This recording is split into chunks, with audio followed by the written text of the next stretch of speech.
The fourth day began with the sea. At Dambakolapatuna, we let the morning waves wash away the fatigue of the journey so far.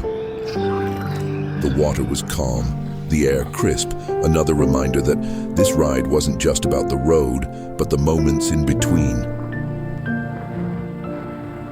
Jaffna's roads stretched ahead, straight, open, untouched.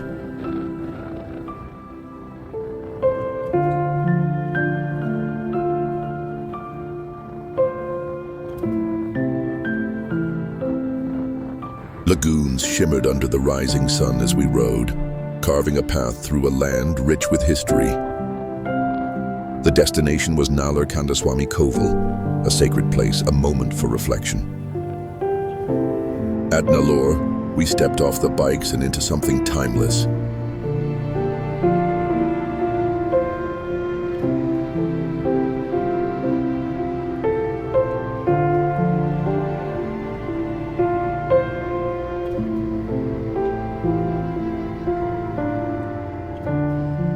The echoes of prayers, the scent of burning incense, the energy of devotion. It was a place of peace, a place to gather strength for the miles ahead, a blessing for the road.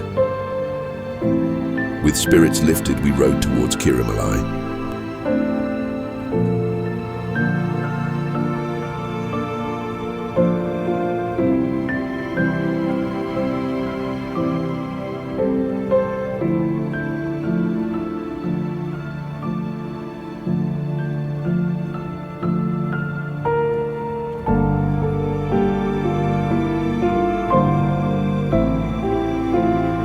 The road followed the coastline, tracing the northernmost edge of Sri Lanka.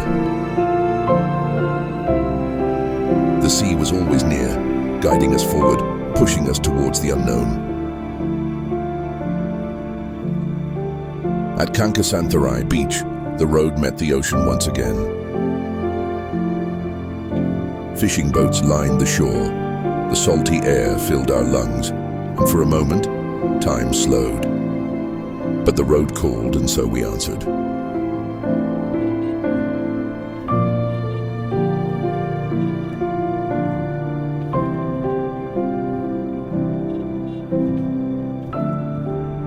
We stopped at Sakatai Cape, where the land felt like it was holding onto the edge of the world.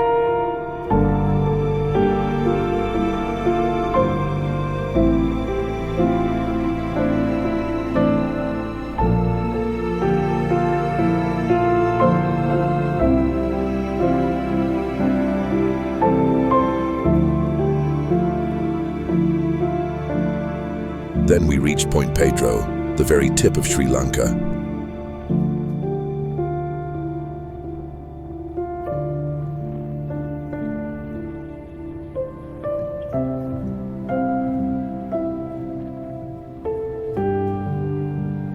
Standing there with the ocean stretching infinitely ahead, it felt like we had reached the end of something.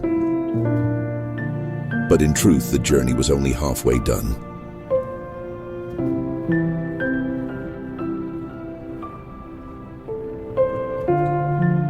Leaving the northernmost point, we turned onto the A9.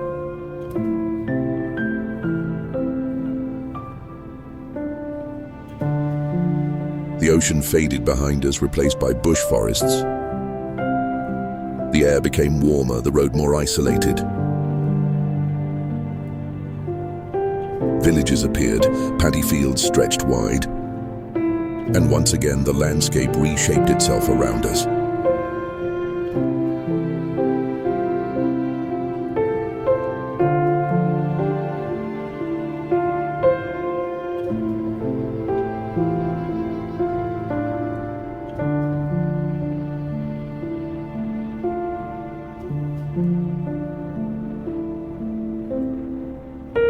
On the A35 towards Mulativu, history stood beside us, the monument of victory, a symbol of a past that shaped this land.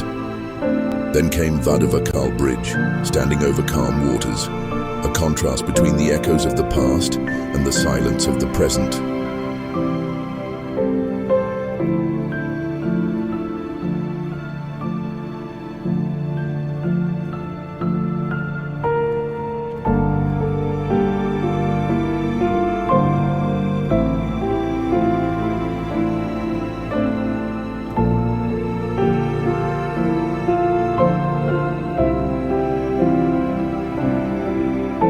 sun began to sink as we reached Nallur Lagoon. The sky burned in shades of orange. The water held its reflection perfectly. A moment of stillness, a moment to breathe.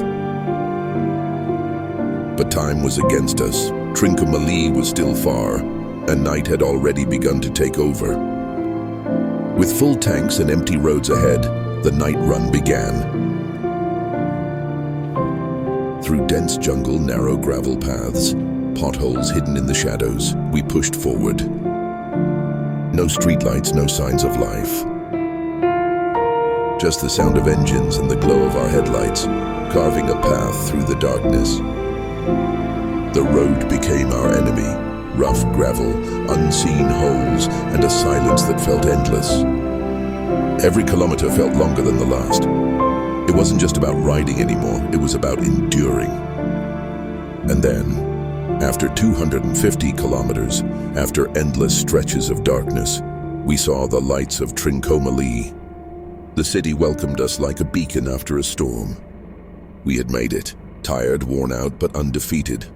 Day 4 was done. But the road wasn't finished with us yet.